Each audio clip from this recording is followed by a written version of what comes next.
Nuevamente estamos aquí en la Casa Refugio Citlaltépetl, este lugar administrado por la Secretaría de Cultura de la Ciudad de México, en donde la maestra María Cortina nos ha vuelto a abrir las puertas. En esta ocasión, nuestro invitado poeta nació en Guerrero en el año de 1993. Es médico y escritor. Ha sido becario de la Fundación para las Letras Mexicanas en 2019 y del PECDA Guerrero en 2018. Es autor de Epicedio al Padre, Premio de Poesía Joven Alejandro Aura, y Pasaje Nevado con Patinadores y Trampa para Pájaros, Premio Internacional de Poesía Ciudad de Estepona. Con su libro Cuadernos de Patología Humana, fue el primer menor de 30 años en ganar el Premio Internacional Fundación Loewe de Poesía. Ha participado en diversas antologías de poesía nacionales e internacionales. Poemas suyos han sido traducidos al inglés, danés, árabe e italiano. En 2021, la revista Forbes lo consideró como uno de los 100 mexicanos más creativos en el mundo. Y estamos hablando nada más y nada menos que de Orlando Mondragón. Hola Orlando, ¿cómo estás? ¿Qué tal, Daniel? Oye, pues bienvenido a Platicando con Ledesma. Gracias por acudir a nuestro llamado. Y pues si quieres comenzamos con la entrevista. Claro, por supuesto. Muchas gracias por invitarme a este programa tan bello. Orlando, eres médico. Sí. Eres un poeta, quizá de los poetas más jóvenes que hemos entrevistado en este programa. Sin embargo, pues varios premios, una carrera de medicina.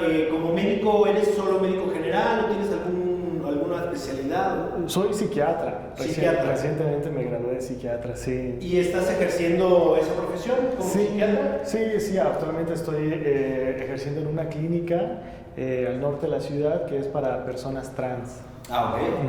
Muy bien. ¿Y ahí qué haces? ¿Algún tipo de trabajo psicológico, psiquiátrico, terapéutico? Sí. Bueno, en realidad mi puesto en la clínica es de consulta psiquiátrica, ¿no? Y obviamente ya dentro de la consulta pues uno se tiene que coordinar con los psicólogos, ¿no? Para ver de qué manera podemos ayudar a los pacientes, pero es una consulta psiquiátrica nada más.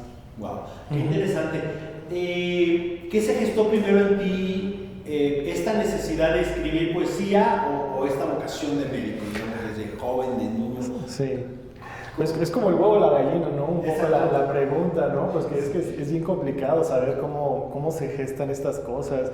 Yo siempre creo que todos los poetas, o bueno, los que nos dedicamos a la literatura, tenemos como una especie de mito fundacional, ¿no? Porque es una mirada que siempre se hace de manera retrospectiva, ¿no? Como buscando las raíces de esta forma de funcionar, ¿no? Porque yo creo que es también, de alguna manera, se vuelve hasta pues una imposibilidad el estar escribiendo, ¿no? Porque siempre está uno trabajando, siempre está uno creando, siempre uno está captando imágenes, palabras, historias, recuerdos, sentimientos.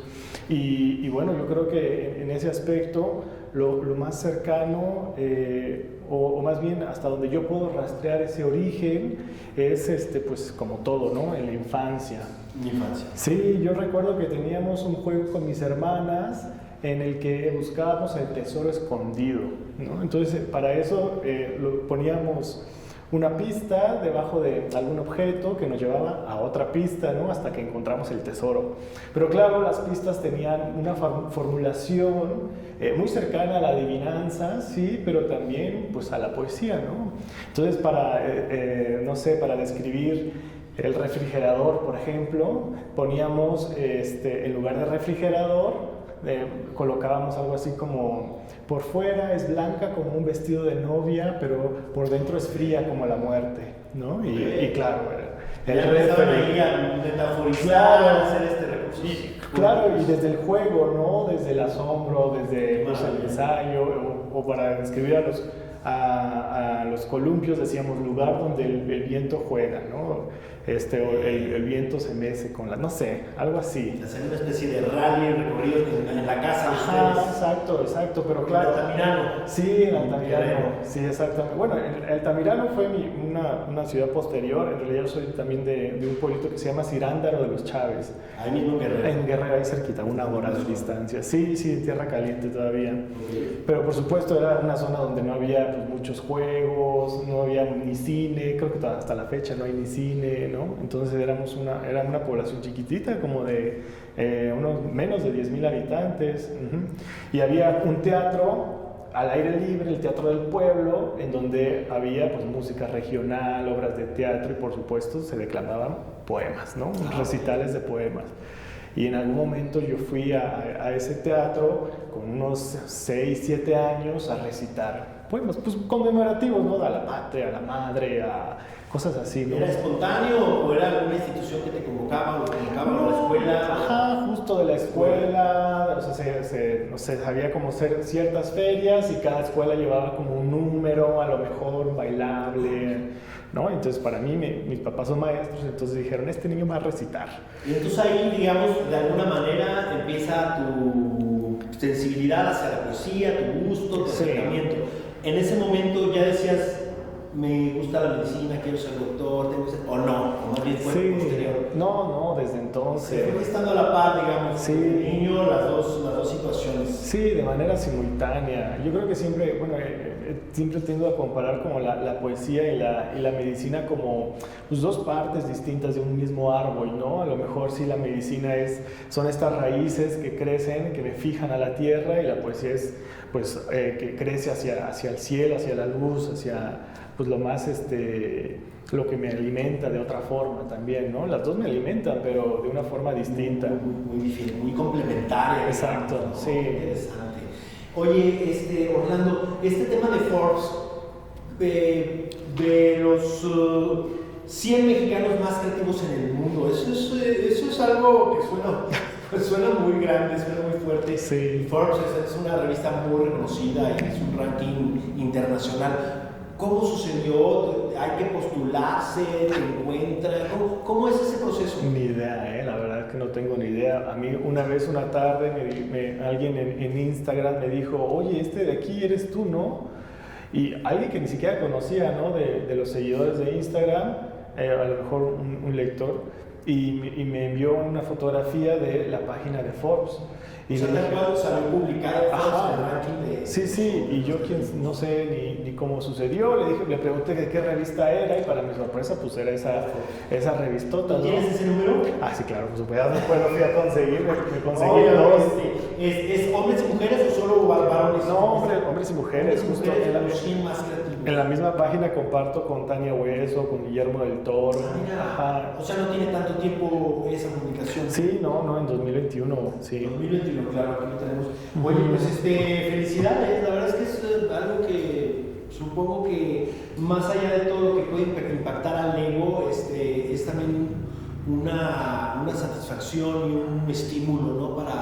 Para seguir pues, desarrollándote creativamente, ¿no? Sí, no, yo creo que eso ya no se puede volver atrás, ¿no? Yo creo que la poesía me va a seguir visitando, bueno, espero.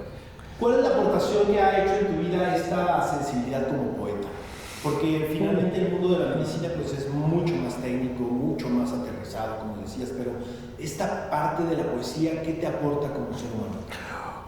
Es que, no sé, yo soy poeta, entonces te voy a hablar siempre bien de la poesía, ¿no? Yo creo que la poesía siempre está en todas partes, ¿no? Y que en todos los momentos de nuestra vida utilizamos recursos poéticos, ¿no? Incluso hasta en un mero ejercicio que se puede decir como pasivo, como ver la televisión, hay recursos poéticos, ¿no?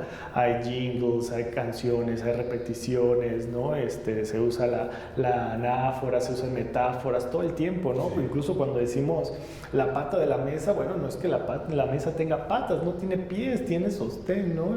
Pero preferimos esta formulación, esta metáfora, y son cosas que están muy arraigadas en nosotros, la cultura en general, digamos. Claro, y pero hay que saber verlo, apreciarlo, ¿no? Sí. Porque también nos puede pasar desapercibido, ¿no? A Orlando lo conocí en un evento que es la noche de poesía en la Casa de Francia en el FAL, y invitaron a Orlando a dar una plática y a leer sus poemas. Me pareció muy interesante que Orlando comentaba ahí que la propia profesión médica tiene varios, digamos, ¿cómo podemos decir? Pues también metáforas dentro del mismo, de los tecnicismos médicos, ¿no? ¿Podrías recordar algunos de esos sí, metáforas sí, médicas? claro. A ver, bueno, para decir esta forma que hace nuestro esternón con la clavícula le decimos manubrio, ¿no? El manubrio del esternón, porque pues, parece como el manubrio de una bicicleta, ¿no? Tenemos la silla turca, ¿no? Es un hueso que está en el cerebro donde se sienta para reinar la hipófisis, ¿no? De alguna manera. Los libros de anatomía son descriptivos, pero usan obviamente la comparación, el símil, la metáfora. Entonces podemos encontrar que en un libro de anatomía técnico, de los que leemos los médicos, describir que la tiroides es como una mariposa, no tiene forma de mariposa, ¿no? Y la descripción sigue, ¿no? O en ciertos signos o síntomas, sí se dice el nombre del médico que los descubrió, pero otros tienen nombres como este sangrado es un tipo de enjalea de grosella, ¿no? O algo así. Entonces es una técnica que yo creo que sí es, es una mnemotecnia, ¿no? Una forma de que se nos facilite la evocación, pero también es una forma de describir de manera exacta con los elementos que tenemos alrededor, ¿no? O también de endulzar de pronto algo que puede ser muy fuerte, ¿no? O sea, lo que digo, la jalea de fresa, la jalea de grosella debe ser algo que relacionado con la sangre. Sí, es una evacuación muy específica. Entonces, de pronto es como decir vamos a decirlo de una manera poética. No sé, a lo mejor lo dijera, no lo había pensado, pero sí. Oye, Orlando, no tuve la oportunidad de leer tu obra completa, tengo poco tiempo de conocerte y me trato de involucrar lo más que puedo. Sí leí varias de tus poesías, varios de tus libros. La pregunta sería, muchos de tus temas poéticos van vinculados a tu quehacer diario como médico, ¿no? Y de hecho hay como una literalidad muy palpable donde dices tal cual, el niño está enfermo, le tomo la mano, de su respiración, no sé, estoy diciendo cosas, pero es muy literal y en medio vas metaforizando también. La pregunta es, ¿escribes exclusivamente esta temática de tu vida como médico o escribes sobre otros temas también? No, el libro de Cuadernos de Patología Humana, que ahora está en su segunda edición, por si quieren conseguirlo, es un libro que nace pues de todas esas experiencias médicas, ¿no? Se gira en torno a ese eje temático y lo hice con ese sentido, ¿no? Buscar que de lo que viví como médico, como un estudiante, como un médico interno de pregrado, podía ser calificado como pues, con poesía, ¿no? Extraer la poesía de esa experiencia, ¿no? Sí. Obviamente en un primer momento ese libro utilizaba muchas metáforas, muchas imágenes, muchos recursos retóricos, pero pues no reflejaba la crudeza de lo que estaba viviendo, ¿no? Y creo que también la búsqueda de ese lenguaje directo tiene que ver con la brutalidad de lo que se cuenta. Entonces también fue una elección, hice esa elección, ¿no? Y claro, el primer libro habla de la muerte del padre y de la enfermedad del Alzheimer, ¿no? Y de cómo también nos volvemos cuidadores a pesar de que haya emociones de rencor, de miedo, de odio, ¿no? Y cómo hay espacio para la reconciliación. Y ya en el último libro, pues trato de explorar otras cosas mucho más diversas, ¿no? En ese aspecto. Okay. Tuve la oportunidad de leer tu libro sobre el episodio al padre, ¿no? En donde te hacía esta pregunta porque de alguna manera pues también va vinculado a la enfermedad, a la muerte, sí. Y claro, también a toda esta parte mucho más íntima de tu relación con tu padre, ¿no? Entonces por eso me surgió la curiosidad, pero entonces sí tienes también inquietudes por otras temáticas. Sí, yo creo que siempre, ¿no? Creo que todos buscamos en nuestra vida cotidiana, ¿no? Siempre hay espacio para lo poético, todos los días. Claro que a veces la muerte y la enfermedad son algo que en ese momento me tocaba mucho, pero porque yo también estaba en unas circunstancias distintas, ¿no?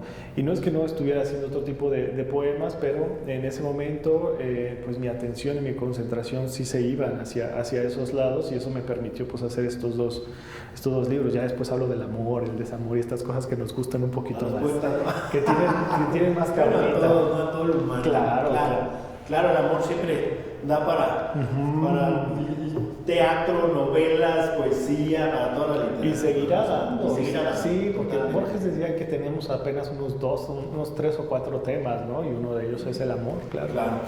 Orlando, ¿te parece que pasemos a una primera sesión de lectura? Me gustaría si comienzas tú y yo cierro al final. Sí, sale, vale. Bueno, justo hablando de estos otros temas, voy a leerles un poema que está en mi último libro, que se llama Paisaje nevado con patinadores y trampa para pájaros. Es un poema que escribí la primera vez que viajé fuera del país, ¿no? Y me di cuenta que en realidad nunca había visto la nieve caer. Entonces, como esta experiencia de estar en otro polo, en otra latitud, también me remite a estas latitudes más tropicales, digámoslo, ¿vale? Vale. Tengo 29 años y no conozco la nieve, pero creo en ella. Así como creo en la gravedad, en la mitosis, en la conciencia. Una aproximación teórica sumamente plausible que no quiere ser ingenua. ¿Puedo explicarme la ausencia de la nieve? ¿Puede su falta, su olvido, explicarme?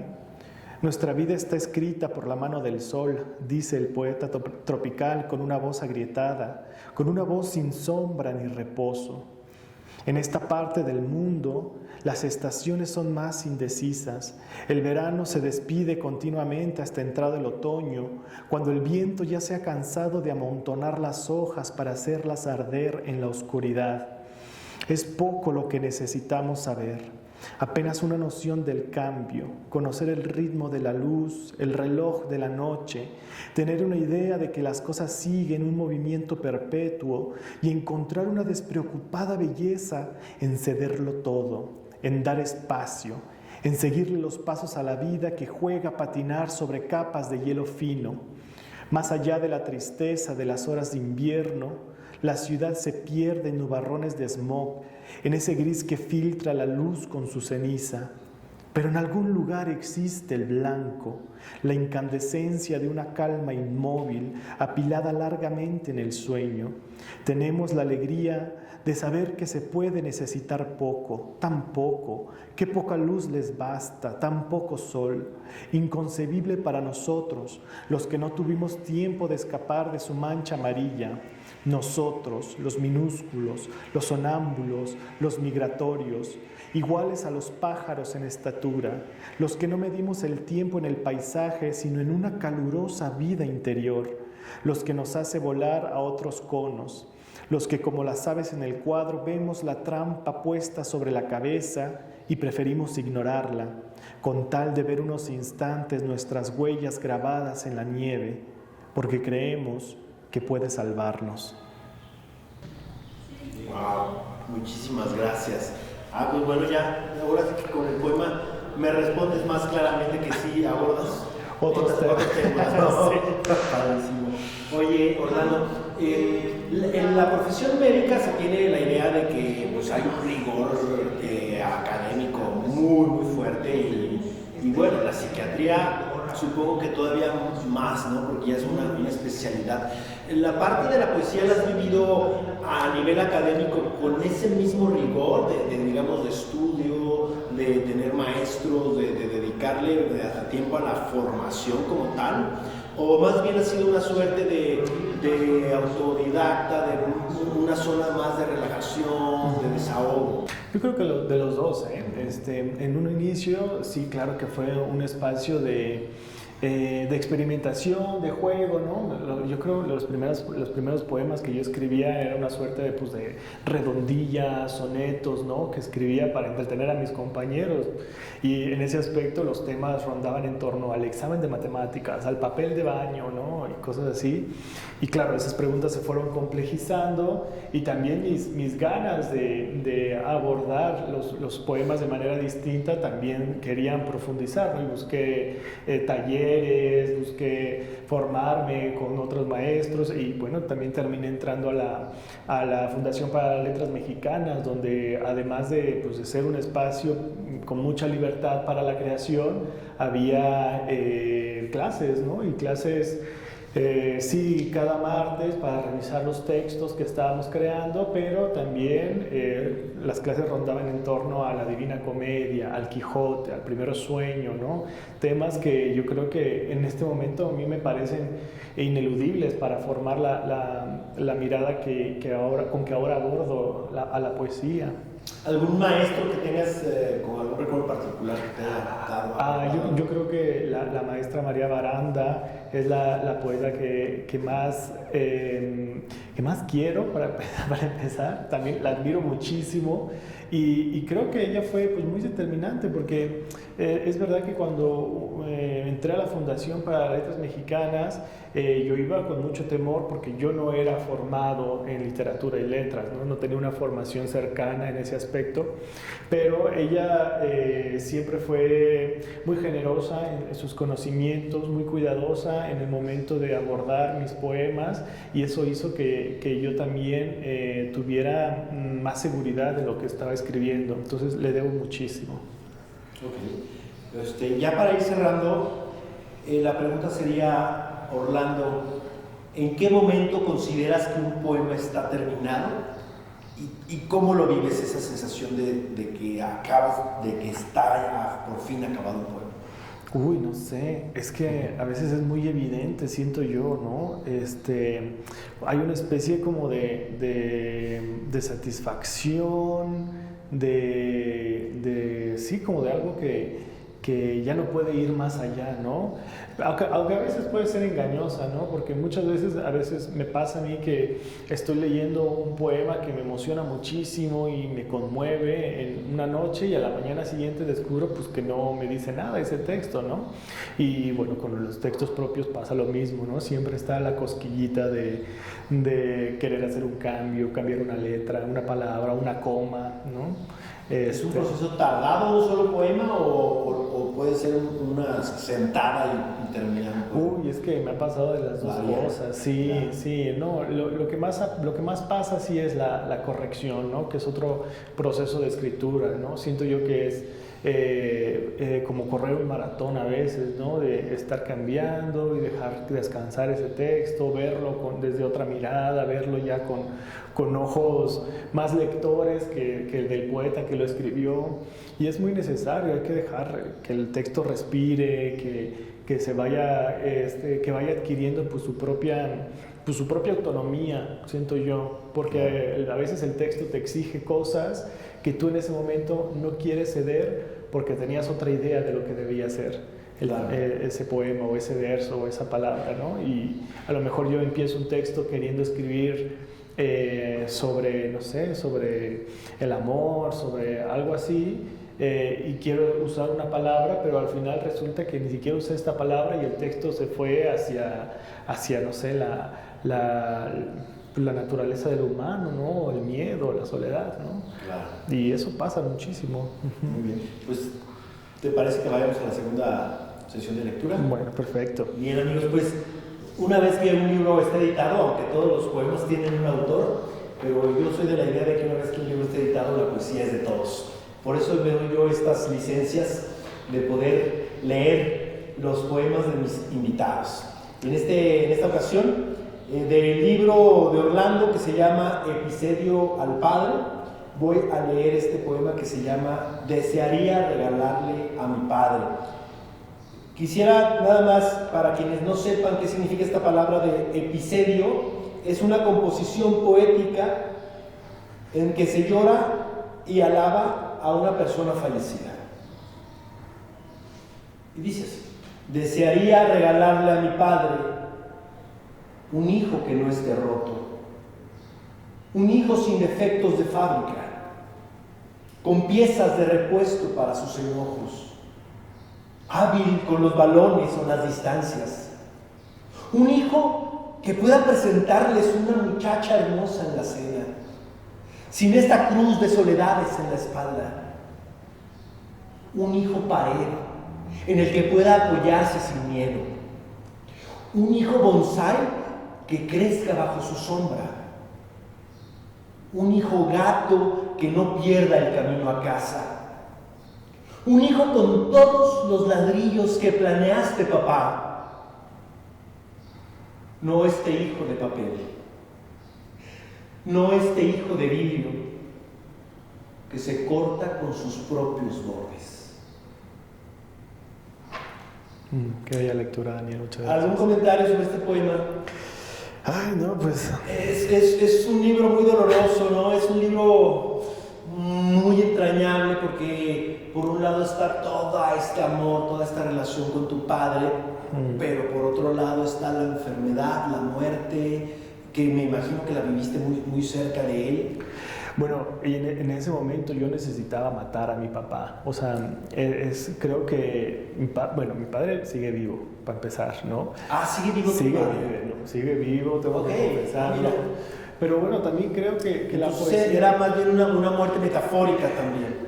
Era una necesidad de decir toda la violencia que viví, ¿no? En ese momento, o lo que yo sentía como violencia. Había un rechazo ante el tema de tu sexualidad. Sí, claro, ¿no? por supuesto. Y yo creo que en ese aspecto también, pues la poesía me dio ese espacio de libertad, ¿no? Es un territorio de libertad la poesía, y en ese aspecto yo creo que cabe todo, ¿no? Cabe la anécdota, cabe la biografía, pero también hay espacio para la ficción. Y claro que yo en ese momento necesitaba matar a mi padre de esa manera simbólica, para poder resarcir la relación con él. Pues ya escucharon, amigos, busquen a Orlando Mondragón en redes sociales, en YouTube, en Google, seguramente encontrarán poemas de él. La verdad vale muchísimo la pena. Es una personalidad que la verdad es que a su corta edad ha tenido logros muy importantes, y bueno, aquí tenemos un testimonio muy audaz, muy honesto, y aquí concluimos un episodio más de Poeticando con Ledesma. Suscríbanse al canal, recomiéndenos, y pues nada, Orlando, muchísimas gracias. Esperemos que haya una segunda oportunidad de platicar.